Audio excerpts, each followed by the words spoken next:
Welcome to the Cybersecurity Competition Federation show. I'm Dan Manson. I teach computer information systems at Cal Poly Pomona and serve as principal investigator for a National Science Foundation grant to help form an umbrella organization over cybersecurity competitions. The Cybersecurity Competition Federation can support the development of skill at a large scale by bringing cybersecurity competitions under an umbrella organization, which will help players of all ages and skill levels identify a point of entry into a continuum of cybersecurity competition experiences. With a focus on communication and promotion, the CCF maintains the autonomy of competition creators, supports their business models, and does not interfere with their sponsorship or funding sources. This week, we take a look at the Cisco involvement in cybersecurity competitions. Cisco is a prime sponsor for Cyber Patriot, providing equipment, employee mentors for participants, and hosts the Cisco Networking Challenge during the Cyber Patriot National Finals. I spoke with Ray Aragon, a Cisco systems engineer and Cyber Patriot mentor, about his involvement as a mentor and how students benefit from participating in competitions. The interesting thing about Cyber Patriot is that we are teaching, or the kids are learning skills that they could get a job with. And I think that's the first thing that's pretty interesting to me. And second is that they're learning about applied engineering. And not necessarily in that order. I think that the applied engineering is more interesting because I think that it gives them a different vantage into mathematics and software engineering, and I'm hopeful that out of all the students that I've interacted with, that some of them will go on and become electrical engineers, software developers, because they're seeing the end product, switches and routers and equipment that move packets around. I think that academy and competition, they're two kind of worlds that can coexist, and I see benefit in both of them being available. Cisco's trained over 1 million network engineers through its global program of the Cisco Network Academy, and to scale and to reach as many students as that, I mean, it's just an unbelievable amount of students, and I think that's what Academy really excels at. I think that Cyber Patriot as a competition, you know, any students that are in the Academy that have an interest in the competition, I think for sure Cyber Patriot's a logical next step. However, there's other students that aren't in the Academy, and I think that Cyber Patriot gives them a little easy step to get into networking.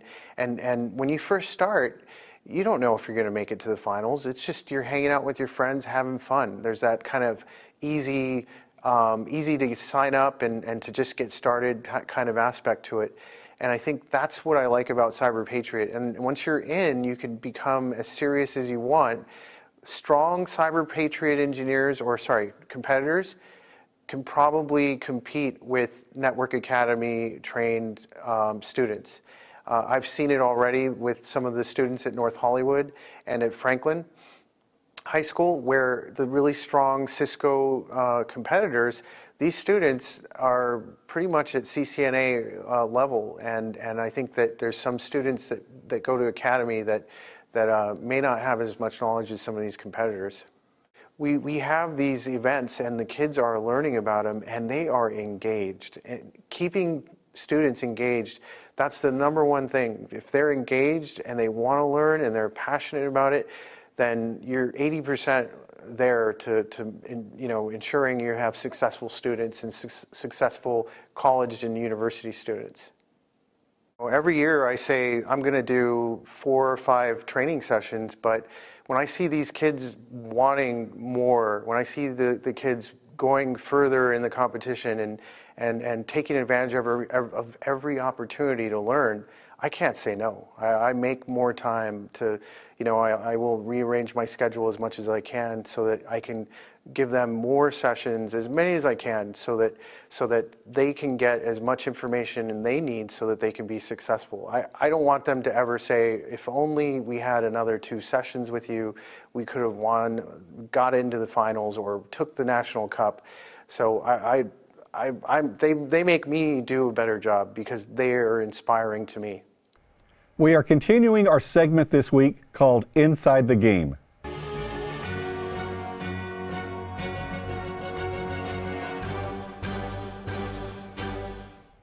Jason, welcome back. Thanks, Dan. Let's talk about the National Collegiate Cyber Defense Competition.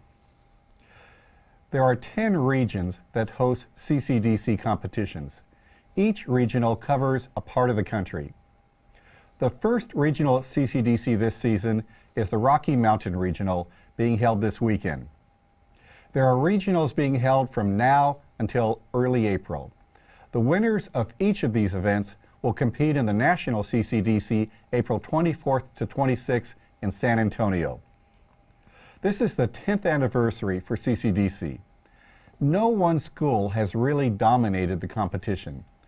2 schools have won twice. Several schools have consistently made it to the medal stand. Now, if we give a ranking for first, second, and third, we can see that Texas A&M actually comes out on top, even though they've only won once. My question for you, Jason, is what will it take to be on the medal stand this year, and what is your pick? Well, I'll go with my pick first. I've thought about this quite a bit, and I'm going to go with Texas A&M. I think all the other teams are feeling too froggy, and it's time to gig them. Now, as far as what it takes to win, it takes lots and lots of practice. Well, I think you have a very good choice there, but I'm going to go with another school. I'll pick Rochester Institute of Technology. I know some of those students, and I've met the coach, Bill Stackpole, a few times, and I'm very impressed with the way Bill works with his kids. Bill has them play a variety of competitions. They play other Capture the Flag competitions. They play National Cyber League. In fact, Bill has had his entire class play the National Cyber League competition. So I think RIT has what it takes to win this year. But let's talk a little bit about the competition itself. The students are the blue teams, 8-member blue teams. Yep. The red teams are the attackers. Yep. White team is judging and scoring, provides the injects. Black team does infrastructure. And in recent years, we've added the orange team, which simulates users. But when you play in this competition, it's over a few days. It's something that can be very stressful on you, and you know the red team is attacking from the get-go. I believe that to win this competition, it's not having the best players, it's having the best team. What do you think? Yeah, you know, setting up for CCDC is kind of like getting a head start with cement boots. There's so much going on, and it takes so long, the competition itself, that you need a full team effort compared to other competitions other than DEF CON. But Seesaw, Collegiate, different competitions are much shorter in duration, so you can have 1 or 2 team members that are standout all-star players and they can carry. In CCDC, it's too long. And the multitasking that teams have to do is very impressive because they have to run a business, they have to make changes to the business, they have to defend against attacks, and they have to constantly be monitoring their logs and their infrastructure and make sure their services are up. The communication skills that you learn through playing CCDC are extremely impressive, as much as the technical skills that you get a chance to demonstrate. Yeah, the group dynamics are super important, and let's not forget, now you have to deal with those users too. Thank you, Jason. Thanks, Dan.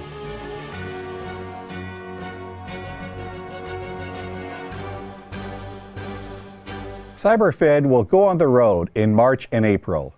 We will provide on-site coverage from several CCDC regionals, CCDC nationals, and the Cyber Patriot nationals.